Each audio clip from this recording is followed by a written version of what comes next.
Hola, ¿qué tal? Mi nombre es Sami, soy estudiante del programa de Ingeniería Civil en la Universidad Francisco de Paula Santander Ocaña y hoy les vengo a tratar el tema de las propiedades mecánicas de los materiales, más precisamente sobre el diagrama de fuerzas de formación y unos subtemas los cuales hacen parte de él. Las propiedades mecánicas de los materiales son algo que está muy presente en el área de la ingeniería, ya que está en todo, ya que va desde la construcción de una casa hasta la de un rascacielos. No hay excepción.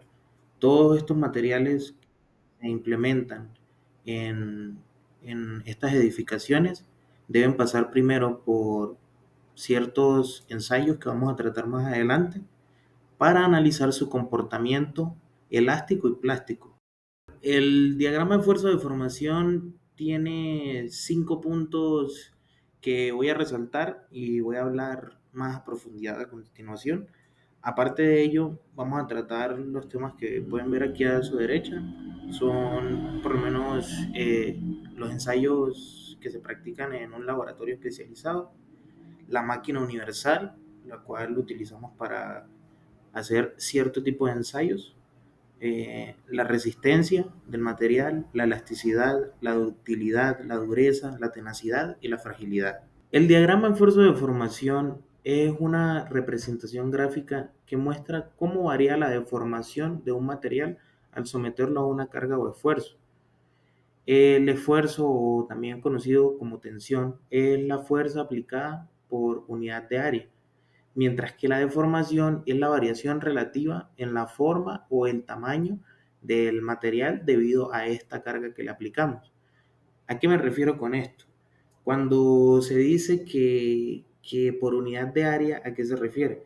Digamos que estamos haciendo un ensayo de tracción en X material. Esa fuerza que vamos a aplicar en cierto punto de la barra no se refiere a que solamente está aplicado ahí, en ese punto. No, se refiere a que toda esa fuerza se transmite a lo largo de todo el eje transversal del elemento. Y la deformación es este pequeño cambio que incluso dependiendo de la fuerza que se le aplique puede llegar a ser hasta imperceptible. Por eso mismo, todas estas cosas se hacen por medio de máquinas que están precisamente preparadas para tomar todos estos datos, ya que, como vuelvo y repito, muchas veces son cambios imperceptibles. Continuando con el diagrama en sí, aquí donde observan el eje Y, podemos encontrar lo que viene siendo el el esfuerzo. Hijo de puta, se me olvidó, weón, se me olvidó la gráfica ya. Bueno, y continuando con ya lo que viene siendo la gráfica en sí, aquí a lo largo de nuestro eje Y podemos encontrar lo que viene siendo el esfuerzo o la tensión, la cual se denomina con la letra griega sigma.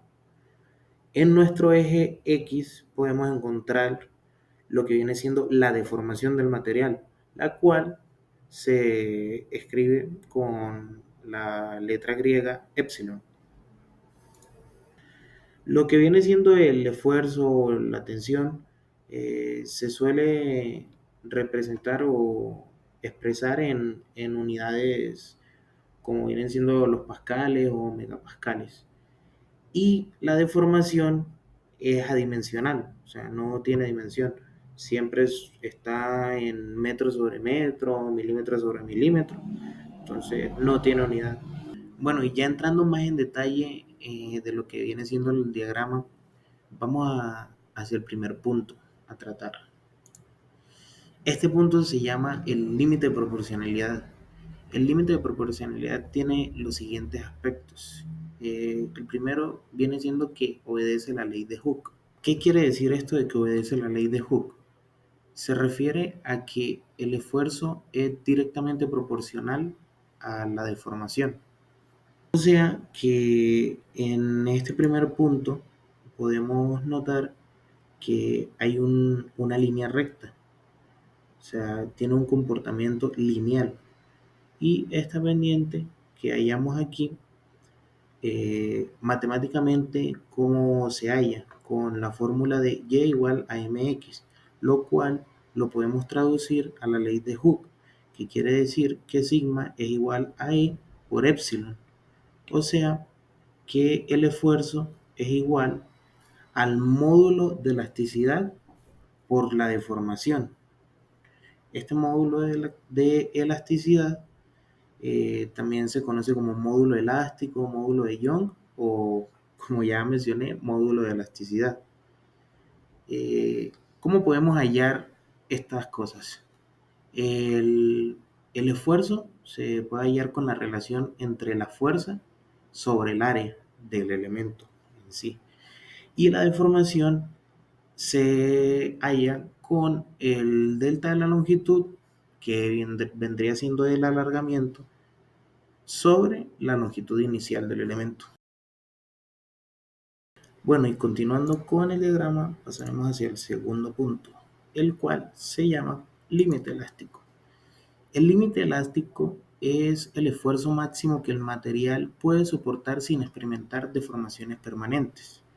O sea, es el punto en el cual el material comienza a deformarse plásticamente, o sea, toma una deformación permanente. Es decir, que ya no vuelve a su forma original una vez que se retira su carga. El límite elástico se define como el valor de esfuerzo por debajo del cual la deformación es completamente reversible. Por consiguiente, esto me lleva a hablar de lo siguiente, que viene siendo esta región de aquí, que se conoce como región plástica. Esta región plástica habla de que a medida que se continúa aplicando esfuerzo, el material entra en una región donde la deformación ya no es reversible. Aquí el material comienza a fluir y a deformarse de manera permanente. O sea, le retiras la carga y ya, o sea, almacena una energía que el material sí o sí debe expulsar. En esta fase, el esfuerzo continúa aumentando, pero la deformación lo hace de manera más pronunciada. Contrario a lo que sucede en esta región que viene aquí de verde, que es la región elástica, que como mencioné anteriormente, es esta recta hasta este punto número 2, donde el material, siempre que se le retire el esfuerzo, va a volver a este punto inicial. Continuando con el punto número 3 de la gráfica, que se llama punto de fluencia, tenemos que este punto es el primer esfuerzo en el cual el material empieza a experimentar deformaciones plásticas. Es importante porque el material ya no regresa a su estado original si la carga se elimina. Y nos pasamos al punto número 4, que se llama resistencia última. Es el punto más alto de la curva, donde el material alcanza su máxima resistencia a la tracción antes de comenzar a perder resistencia debido a la deformación. Por último, tenemos el punto número 5, llamado fractura o punto de fractura. Es el punto en el que el material finalmente se rompe. La deformación en este punto es muy grande, pero el esfuerzo comienza a disminuir debido a la disminución de la sección transversal del material. Como podemos observar, el elemento se fractura, eh, la, el esfuerzo comienza a disminuir, pero la deformación continúa incrementando un poco. Y para resumir lo que llevamos hasta el momento y destacar otros aspectos importantes, voy a aclarar lo siguiente. Como mencioné, el módulo de elasticidad es la pendiente de la curva en la región elástica y esta mide la rigidez del material. Cuanto mayor es el E, que es el módulo, más rígido es el material. Bien, seguimos. La deformación plástica. La deformación que ocurre después de que el material supera el límite elástico. Es permanente y no se recupera cuando la carga se elimina. Resistencia a la tracción. Es la máxima carga por unidad de área que un material puede soportar antes de romperse. Algo que no mencioné y también es muy importante para el diagrama de esfuerzo de formación es el coeficiente de Poisson. El coeficiente de Poisson relaciona la deformación lateral y longitudinal cuando el material se somete a un esfuerzo uniaxial. Es una propiedad importante en el análisis del comportamiento elástico de los materiales. Algunos tipos de materiales y su comportamiento en el diagrama esfuerzo de formación. Los materiales dúctiles, por ejemplo el acero, tienen una larga región plástica antes de la fractura y se deforman mucho antes de romperse, lo que permite absorber grandes cantidades de energía para ellos. Tienen un punto de fluencia claramente definido y un alargamiento considerable antes de la fractura.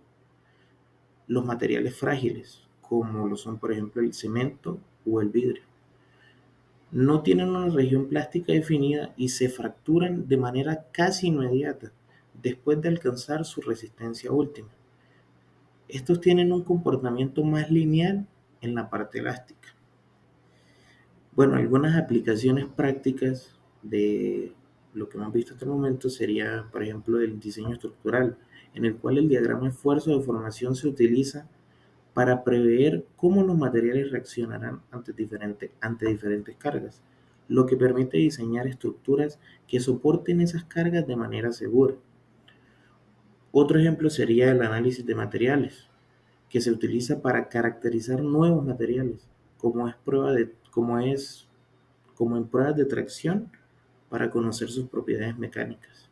Como conclusión de esto, podríamos decir que el diagrama esfuerzo de formación es crucial para entender cómo los materiales responden ante esfuerzos y se comportan en situaciones de carga. Hablar de este tema te ayudará a comprender la importancia de la elasticidad, la plasticidad y los límites de un material en términos de su desempeño estructural. Bueno, y ya dirigiéndonos hacia la otra parte del tema, tenemos que hablar sobre los ensayos de laboratorio. Estos ensayos cuentan con ciertos elementos, los cuales sí o sí están estructurados previamente al inicio de estos mismos, ya que no se pueden hacer al azar, deben cumplir con ciertas necesidades. Algo de esto serían por lo menos los tipos de esfuerzo, ya que contamos con, por ejemplo, la tensión, la compresión, la flexión, la torsión y la cortadura. Son distintos cada uno de ellos y llevan a resultados completamente distintos en los ensayos. Otro elemento que hace parte de los ensayos es la normativa, ya que todo lo que hacemos debe estar regulado. Esto es independiente de cada país, así que tendrías que investigar más al respecto porque cambia, en cada sitio cambia. Lo mismo la probeta está dentro de la normativa, tiene ciertas medidas, debe cumplir con ciertas necesidades para que todo se haga de la mejor manera y eso es todo. Otra cosa a destacar serían los diagramas, ya que aquí solamente estamos tratando el diagrama de esfuerzo de formación y no es así, ya que hay otro, el cual es el diagrama carga-alargamiento. Y por último, que hace parte de esto y claro, no podríamos hacer nada sin ella, es la máquina de ensayo. Continuando por aquí tendríamos a la máquina universal, la cual viene en distintas presentaciones como pueden observar por aquí. Estas máquinas son de la empresa Instron, la cual es muy famosa a nivel mundial, una de las más conocidas y una de las más utilizadas. Pero pues, ¿qué es una máquina universal? Su principal función es medir las propiedades físicas y mecánicas de los materiales y su resistencia a la tracción, compresión y las demás tipos de cargas que les he mencionado a lo largo del video. La máquina generalmente consta de una estructura rígida, una célula de carga para medir la fuerza aplicada y un sistema de control que ajusta la velocidad de aplicación de la carga y registra todos estos resultados en una computadora. Es una herramienta muy importante en la investigación y desarrollo de nuevos materiales, así como en el control de calidad en la producción industrial, ya que en estas máquinas Se analizan hasta los vidrios templados de los teléfonos. O sea, literal se utiliza en muchas cosas cotidianas. Ya continuando por aquí, nos encontramos con las propiedades mecánicas esenciales, empezando por la resistencia. ¿Pero qué es la resistencia? La resistencia es quizás una de las propiedades más importantes en ingeniería civil. La resistencia es la capacidad de un material para soportar una carga sin romperse o deformarse. Existen, claro, diferentes tipos de resistencia, como es por lo menos la resistencia a la tracción, que es cuando las fuerzas estiran el material o la barra a la que estamos trabajando. Otro ejemplo sería la resistencia a la compresión. Este tipo de resistencias no son iguales. Un ejemplo práctico de esto sería por lo menos el acero. El acero es un material con alta resistencia, por eso se utiliza en puentes donde tiene que resistir grandes cargas. El concreto, por otro lado, tiene excelente resistencia a la compresión. Por esto es que se utiliza tanto en columnas y cimientos. La siguiente propiedad que nos encontramos es la elasticidad. La elasticidad es la capacidad que tiene el material para volver a su forma original antes de ser deformado por la carga. Ejemplo de esto puede ser una goma o una liga, la cual se estira y regresa a su tamaño y forma original. La elasticidad se mide por el módulo de elasticidad, que nos dice qué tan fácil o difícil es deformar un material. Cuanto mayor es el módulo de elasticidad, menos deforma bajo una carga. El concreto, por ejemplo, tiene cierta elasticidad, pero en grandes cargas tiende a agrietarse, ya que tiene que liberar esa energía que se le aplica, directa o indirectamente. En cambio, en materiales como el acero, ya que tiene un módulo de elasticidad más grande, son capaces de estirarse un poco sin romperse. La siguiente propiedad que nos encontramos por aquí es la ductilidad. La ductilidad es esa capacidad que tiene un material para deformarse antes de romperse. Es un aspecto muy importante porque permite que el material absorba energía antes de fallar. Los materiales dúctiles pueden estirarse o alargarse sin romperse, lo cual resulta siendo crucial en áreas sísmicas, donde los materiales deben resistir fuerzas dinámicas antes de fracturarse. Por ejemplo, no es lo mismo yo construir cualquier tipo de edificación, no sé, aquí en Colombia, a un sitio donde está muy propenso a que sucedan sismos. Entonces, todas esas cosas hay que tenerlas en cuenta a la hora de elegir el material. Y bueno, la dureza. ¿Qué es la dureza? La dureza es la resistencia que tiene el material a la deformación permanente, como lo es por ejemplo el rayado o la abrasión. Los materiales son duros cuando son más resistentes a la abrasión o al desgaste. Sin embargo, a menudo son frágiles, lo que significa que no soportan bien las cargas de choque. El acero de alta dureza es perfecto para herramientas de corte y maquinaria, pero no es ideal para aplicaciones donde se requiere flexibilidad, como en vigas y puentes. Y bueno, por aquí tenemos la tenacidad. La tenacidad es esa capacidad del material para absorber energía antes de fracturarse, lo que lo hace menos propenso a fallar repentinamente. Materiales como el acero de alta tenacidad se utilizan en áreas donde se requiere que las estructuras absorban grandes cantidades de energía, como lo son, por ejemplo, donde tienen que recibir grandes cantidades de viento fuertes o impactos así de la naturaleza. Entonces, son muy utilizados lo que vienen siendo en puentes voladizos y en edificios, en rascacielos, pues, de edificios de ya muchos pisos. Y bueno, ya por último, por aquí tenemos la fragilidad. La fragilidad, como su nombre lo indica, es cuando el material resulta ser muy frágil, lo cual resulta siendo completamente lo opuesto a la ductilidad. El vidrio es un ejemplo clásico de un material frágil, ya que puede romperse con facilidad al aplicar una pequeña carga. Entonces, imagínense qué tal yo ir y hacer una casa de solo vidrio. No es beneficioso. Y bueno, todas estas serían las propiedades mecánicas esenciales, las más necesarias y las más tenidas en cuenta a la hora de llevar a cabo cualquier proyecto estructural. Y bueno, ya para finalizar, quisiera decir que muchas gracias por la atención prestada. Espero que el tema y todos sus elementos hayan quedado muy claros. Y nada, eso sería todo. Muchas gracias.